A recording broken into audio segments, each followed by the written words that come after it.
समझने की जिज्ञासा इंसानों में पहले भी थी और आज भी है और आगे भी रहेगी। यही जिज्ञासा भारत के चंद्रयान मिशन का मूल आधार है। इसी जिज्ञासा को शांत करने के लिए इसरो ने चंद्रयान 3 को चांद पर भेजा है। चंद्रमा के बारे में काफी कुछ खोज लिया गया है, लेकिन अभी भी ऐसे तमाम रहस्य छिपे हुए हैं जिसके बारे में हमें नहीं पता है। उन्हीं जानकारियों को चांद पर पहुंचा भारत का विक्रम लैंडर और प्रज्ञान रोवर देने वाला है।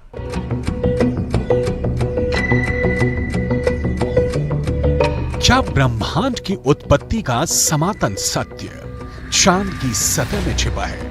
क्या चांद के धरातल का विश्लेषण ब्रह्मांड की अबूझ पहेली को सुलझाने का प्रवेश द्वार है?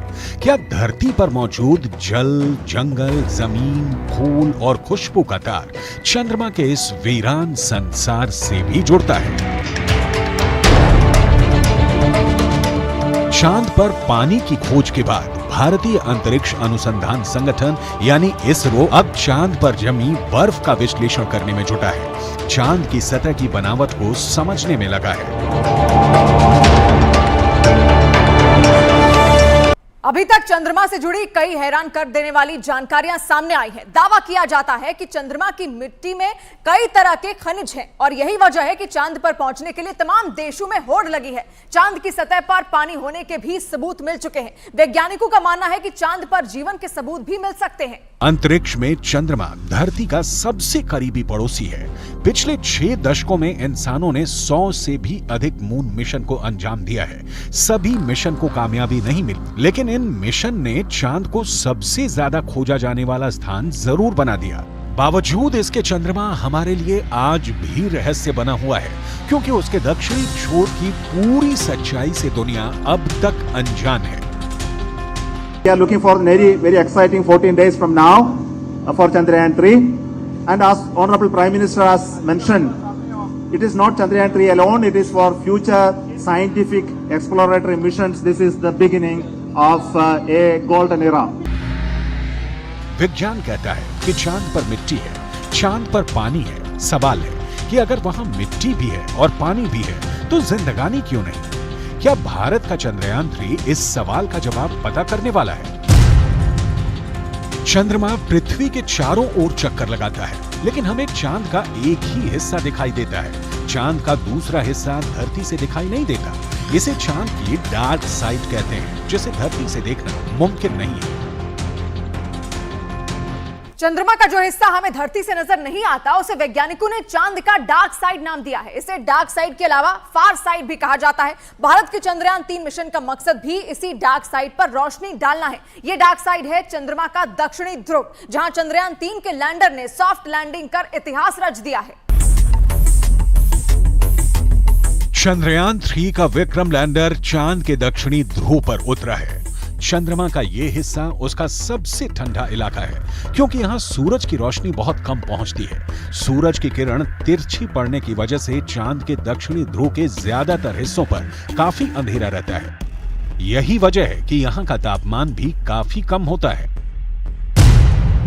अमेरिकी स्पेस एजेंसी नासा की एक रिपोर्ट के मुताबिक दक्षिणी ध्रुव के कुछ हिस्सों पर सूरज की रोशनी आती है। जहां सूरज का प्रकाश पहुंचता है वहां का तापमान करीब 54 डिग्री सेल्सियस रहता है, लेकिन चांद के दक्षिणी ध्रुव के ज्यादातर हिस्सों पर सूरज की रोशनी नहीं पड़ती और इस वजह से वहां का तापमान -248 डिग्री सेल्सियस तक पहुंच जाता है।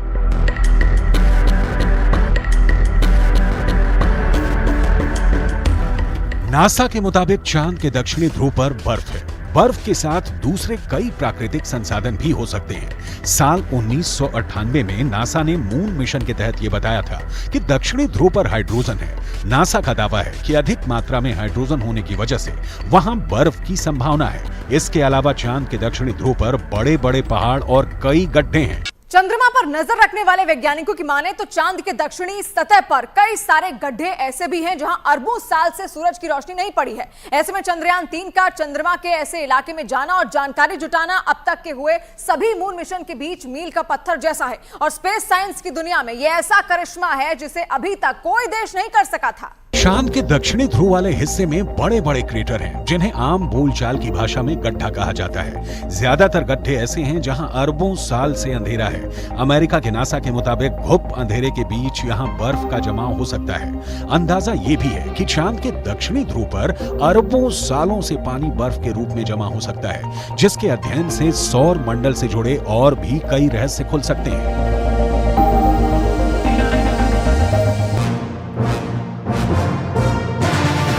यानी भारत का चंद्रयान 3 चांद के उस हिस्से में पहुंचा है जो हमें नहीं दिखता है। सवाल है, आखिर चंद्रमा का एक ही हिस्सा हमें क्यों दिखता है?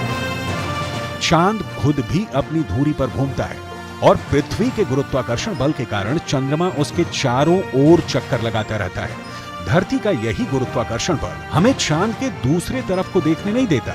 दरअसल चांद में पृथ्वी से जुड़ा एक गुरुत्वाकर्षण केंद्र है। गुरुत्वाकर्षण केंद्र चांद के बीच में नहीं, बल्कि उस हिस्से में है जो धरती की तरफ है। पृथ्वी का गुरुत्वाकर्षण बल चांद को अपनी तरफ खींचे रखता है। इसी वजह से चांद एक ही स्थिति में धरती के चारों तरफ घूमता रहता है और चंद्रमा का दूसरा हिस्सा धरती से नजर नहीं आता।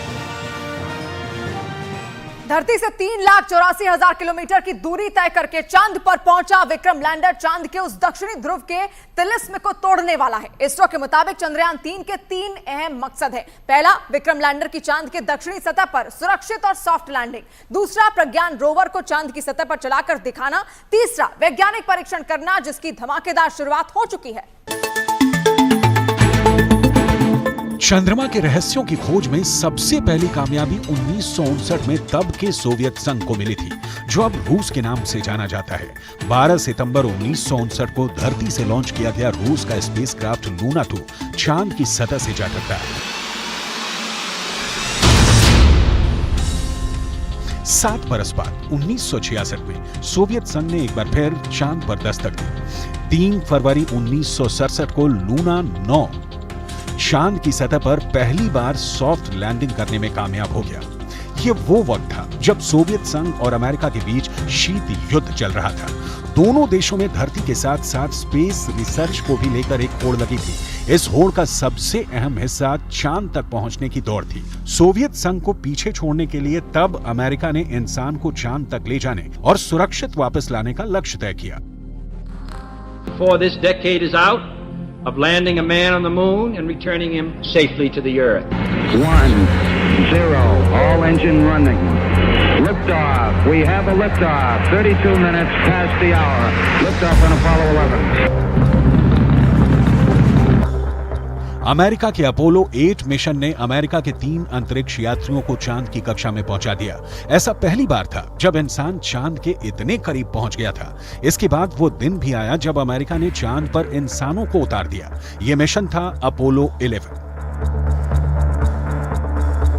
अपोलो 11 के जरिए अमेरिका ने चांद तक ऐसी छलांग लगाई जिसे आज तक कोई दूसरा देश दोहरा नहीं पाया। वो छलांग थी चांद पर इंसानों का पहला कदम।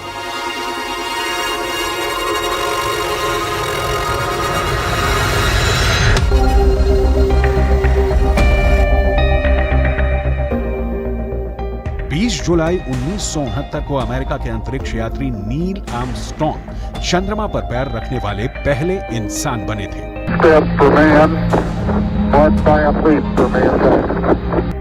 चांद पर उतरने वाला लूनर लैंडर 2 लोगों को लेकर गया था। नील आर्मस्ट्रॉन्ग के अलावा बज एल्ड्रिन भी वहां बाद में उतरे थे।